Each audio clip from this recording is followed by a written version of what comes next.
మహబూబ్నగర్ జిల్లా జడ్చర్ల నియోజకవర్గంలోని వివిధ రోడ్లకు శంకుస్థాపన ముఖ్య అతిథులుగా విచ్చేసిన మంత్రులు రాయకల్ ప్లాజా దగ్గర ఘన స్వాగతం పలికిన కాంగ్రెస్ శ్రేణులు. నూతన అభివృద్ధికి స్వీకారం. బాలానగర్ నుండి గంగాపూర్ వరకు డబుల్ రోడ్డును శంకుస్థాపన చేసిన ముఖ్య అతిథులు మంత్రులు కోమటిరెడ్డి వెంకరెడ్డి, జూపల్లి కృష్ణారావు, పార్లమెంట్ సభ్యురాలు డికే అరుణ.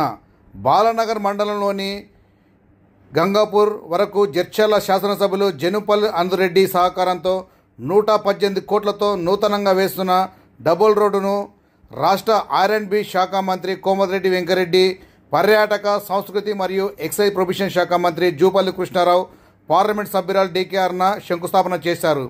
ఈ సందర్భంగా ఎంపీడీఓ కార్యాలయం వన మహోత్సవ కార్యక్రమంలో భాగంగా చెట్లను నాటారు. ఈ కార్యక్రమానికి ఎమ్మెల్యే ఎన్ఎన్ శ్రీనివాసరెడ్డి, వీర్లపల్లి శంకర్, మధుసూదన్ రెడ్డి పాల్గొన్నారు.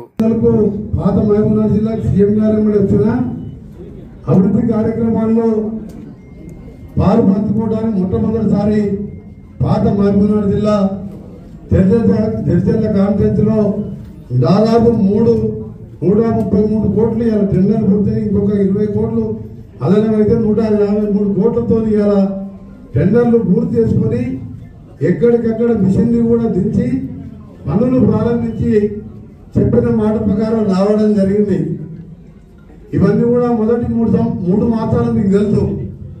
మేము అధికారంలో రాగానే 6 గ్యారంటీలతో పాటు ఒకటి మహిళలకు ఉచిత బస్సు మొదటి 2 రోజుల్లోనే చేశాం. దాదాపు 65 కోట్ల మంది మహిళలు ఇలా ఉచితంగా ప్రయాణం చేస్తున్నారు. దాంతోపాటు 0 బిల్లు ఈరోజు 1000 రూపాయలు వచ్చే పేదవారికి ఇల్లు కరెంటు బిల్లు ఇలా 0 బిల్లు